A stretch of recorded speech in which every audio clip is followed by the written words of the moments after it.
95% traders जो हैं वो ये मिस्टेक कर रहे होते हैं, स्ट्रेटजीज़ के पीछे भागते हैं, लेकिन उनको ये नहीं पता होता कि मेजर मिस्टेक्स उनकी क्या हैं जिसकी वजह से वो लूजिंग स्ट्रीक में जो है इस टाइम स्ट्रक हैं। साइकोलॉजी एक मेजर रोल है जिसकी वजह से 95% ट्रेडर्स जो हैं वो लॉस में बैठे होते हैं। तो सबसे पहली चीज़, साइकोलॉजी को बेहतर करने के लिए आपने कभी भी जो है मल्टीपल सेशंस को ट्रेड नहीं करना। लाइक हमारे पास एक दिन में 3 सेशंस होते हैं। सबसे पहले एशियन सेशन आता है, उसके बाद लंदन सेशन आता है, फिर उसके बाद तीसरा न्यूयॉर्क सेशन आता है। अब आपने जो है हमेशा एक सेशन को चूज़ करना है, उसी सेशन को ट्रेड करना है। कभी भी इस तरह नहीं करना कि आप लंदन सेशन में लंदन सिल्वर बुलेट को भी ट्रेड करो, उसके बाद न्यूयॉर्क सेशन में CME ओपन, इक्विटी ओपन या सिल्वर बुलेट वगैरह को भी ट्रेड करो। दोनों सेशंस को ट्रेड करो। कभी भी आपने किसी भी प्रोफेशनल या बाकी सभी ट्रेडर्स को छोड़ो, ICT को कभी नहीं आप देखोगे वो जो है लंदन सेशन में ट्रेड कर रहा हो। हमेशा उसने क्या करना है, न्यूयॉर्क सेशन में आना है और 9:30 के बाद अपनी सेटअप्स, अपनी ट्रेड्स वगैरह जो है उनको एग्जीक्यूट करना है। तो सबसे पहले आपने अपना सेशन चूज़ करना है, एक सेशन को ट्रेड करना है जब तक आप प्रॉफिटेबल नहीं हो जाते। जब आप प्रॉफिटेबल हो जाते हो फिर आप मल्टीपल सेशंस वगैरह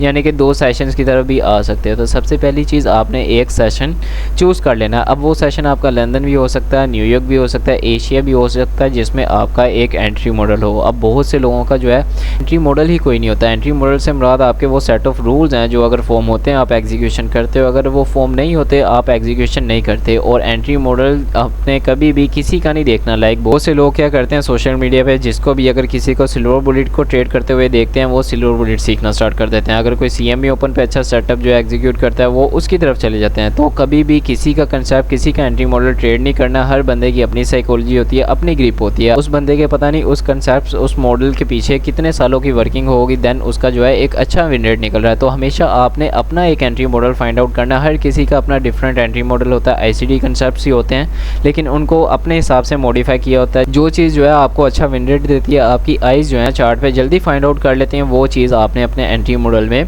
ऐड ऑन कर लेनी है। उसके बाद आपका जो एंट्री मॉडल है उसका आपको विन रेट पता होना चाहिए। विन रेट से मुराद अगर आप 10 ट्रेड्स लेते हो, कितने आपके TP हिट होते हैं और कितने आपके स्टॉप लॉसेस हिट होते हैं। आपके पास कोई भी एंट्री मॉडल है ना, उसका मिनिमम जो है 50% लाजमी विन रेट होना चाहिए। समझ लो अगर आपके पास कोई कंसेप्ट है, अगर उसका 40% से विन रेट कम है या 40% है ना, वो समझ लो वर्थ इट नहीं है। देन आपने जो है मज़ीद चीज़ें उसमें अलाइन करनी या उसको छोड़ देना। उसके अलावा आपको उसका RR भी पता होना चाहिए।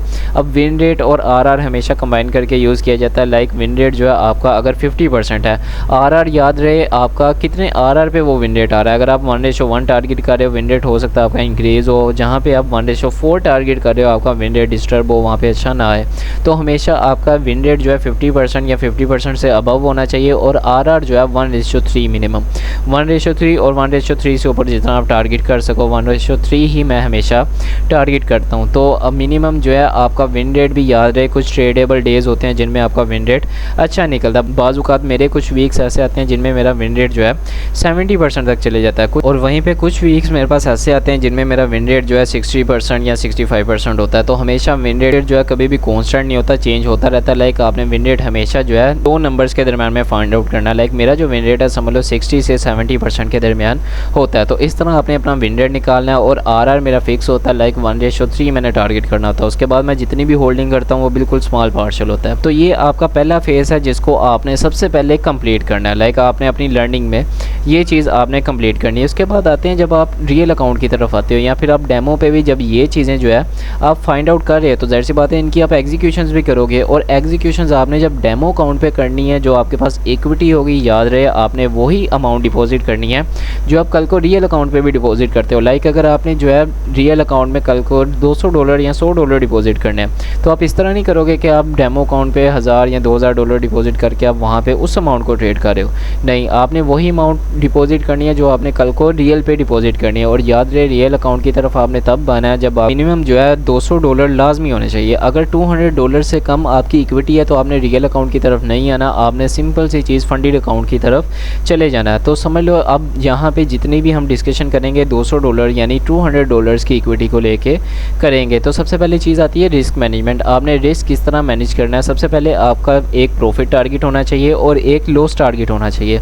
प्रॉफिट टारगेट लाइक अगर $200 का अकाउंट है उस पर मैं प्रॉफिट टारगेट अपना रखूँगा $45 यानी कि एक दिन का मैंने जो है $45 निकालने और हर दिन ही निकालने। ये हमारे पास वीक में जो है 5 डेज़ होते हैं। अब उसमें जो है तकरीबन 3 दिन मेरे पास एक अच्छा सेटअप फॉर्म होगा। उन 3 दिन या 2 दिन जब भी मेरा एक मॉडल जो है मेरे रूल्स के मुताबिक फॉर्म होगा, मैं ट्रेड एग्जीक्यूट करूँगा, अदरवाइज़ नहीं एग्जीक्यूशन करूँगा। तो आपने ये कैलकुलेशन नहीं करने बैठ जाना कि मैं एक दिन में $45 निकालूंगा, एक हफ्ते में 5 दिन है, 5 दिनों के अंदर इतने निकलेंगे, एक महीने में इतने निकलेंगे।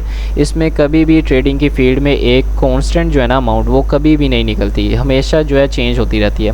तो $45 जो है वो मैं अपना प्रॉफिट टारगेट रखूँगा। अब आते हैं लॉस टारगेट के ऊपर। अब वहाँ पे लॉस टारगेट जो है मैं रखूँगा $30। $30 मैं जो है पर डे यानी कि रिस्क ले रहा हूँ और $45 मैं वहाँ पे निकाल रहा हूँ। अब $45 मैं किस तरह निकाल रहा हूँ, अब यहाँ पे लॉस आपको आई थिंक ज़्यादा लग रहा होगा कि $30, लेकिन $30 को मैं डिवाइड कर रहा हूँ 2 पे। लाइक सबसे पहली चीज़ आपके आना चाहिए कि आप पर ट्रेड कितना लॉस जो है वो लोगे, यानी कि एक ट्रेड के अंदर आपने कितना लॉस करना है। पर ट्रेड में वहाँ पे रिस्क लूँगा सिर्फ और सिर्फ $15 का, और पूरा जो मेरा एक सेशन होगा उसमें मैं रिस्क लूँगा $30 का, यानी कि मैं सिर्फ 2 ट्रेड्स एग्जीक्यूट करूँगा जस्ट। अब उन 2 ट्रेड्स के अंदर पहले ही अगर मैं ट्रेड एग्जीक्यूट करता हूँ उसमें लोड साइज़ मैंने उस हिसाब से मैनेज कर लेनी है जितने पिप्स का मेरा स्टॉप लॉस बन रहा है। फर्स्ट कर लो वहाँ पे मेरा 30 पिप्स का स्टॉप लॉस बन रहा है, तो वहाँ पे जो मेरा टारगेट होगा 1:3 मैं टारगेट करूँगा और 90 पिप्स को मैं करूँगा टारगेट।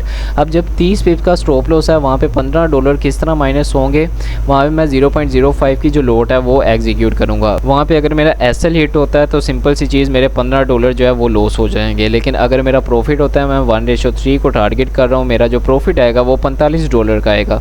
अब समझ लो पहली ट्रेड जो है हमारी लॉस होगी, देन दूसरी ट्रेड जो है मैं एग्जीक्यूट करने की तरफ आऊँगा। अब इसमें भी याद है जो आपका मॉडल है इस तरह कभी नहीं करना, आपका एक सेशन डिफाइन हो गया, उसमें जो है बहुत से मॉडल्स होते हैं। अब हमारे पास न्यूयॉर्क सेशन की अगर बात की जाए, न्यूयॉर्क सेशन में सबसे पहले हमारे पास CME ओपन आया था, फिर मैक्रोज आए थे, इक्विटी ओपन आया था, सिल्वर बुलेट आया था।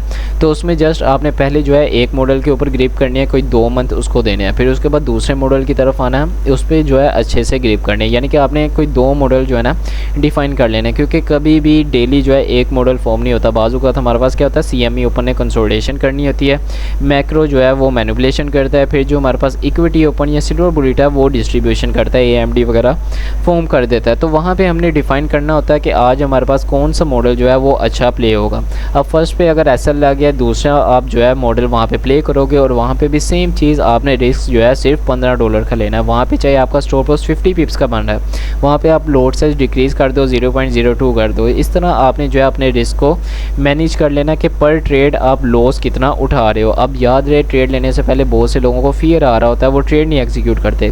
अब फियर किन लोगों को आता है, उन्हीं लोगों को आता है जिनका एक मॉडल नहीं होता, जो एक सेट ऑफ रूल होता है उसको वो ट्रेड नहीं कर रहे होते। जब हमें पता हो ना हमारा ये एक सेट ऑफ रूल है, एक मॉडल है, हमने इसको ट्रेड करना है, तो जब उसको हम ट्रेड एग्जीक्यूट करेंगे हमें पता है हम एक लॉजिक की बेस पे ट्रेड एग्जीक्यूट कर रहे हैं। और दूसरी चीज़ हमारा रिस्क मैनेज है, जिसका रिस्क नहीं मैनेज होता उसको भी वहाँ पे फियर आ रहा होता है कि कहीं मैं अपनी अमाउंट जो है वो लॉस ना कर लूँ। अगर हमारा रिस्क मैनेज है, हमें पता है अगर हमारा लॉस होता है इट्स ओके, सिर्फ और सिर्फ इस इक्विटी पे इतना लॉस हो रहा है, नेक्स्ट मैं अगली ट्रेड एग्जीक्यूट करूँगा, अगर उस पर भी लॉस होता है फिर मैं अगली ट्रेड एग्जीक्यूट करूँगा। मेरे अगर 3 स्टॉप लॉसेस हिट होते हैं तो वो एक TP के अंदर रिकवर हो जाएंगे, देन कभी भी आपको फियर नहीं आएगा, आप इजीली अपना सेटअप जो है वो प्ले कर लोगे। ये चीज़ आपने हमेशा माइंड में रखनी है। अब यहाँ पे प्रॉफिट टारगेट की तरफ आते हैं, जो हमने रखा था $45।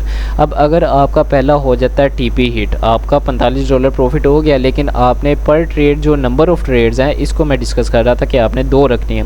नंबर ऑफ़ ट्रेड्स हमने 2 रखी हैं, पहली में ही TP हिट हो गया और जो प्रॉफिट टारगेट था अचीव हो गया, तो कभी भी आपने जो दूसरी ट्रेड है वो एग्जीक्यूट नहीं करनी। आपका प्रॉफिट टारगेट हिट हो गया, डेट सिट वहाँ पे आप चार्ट ऑफ कर दो। लेकिन अगर आपने पहली ट्रेड एग्जीक्यूट की, उसका SL लग जाता है, तो दूसरी ट्रेड आप एग्जीक्यूट करते हो। तो अगर दूसरी का TP हिट हो जाता है तो पहली का लॉस हुआ $15 और दूसरी ट्रेड का प्रॉफिट हुआ $45। अब वो जो $45 हैं उसमें से $50 माइनस करोगे तो ओवरऑल आपने एक दिन का कमाया $30।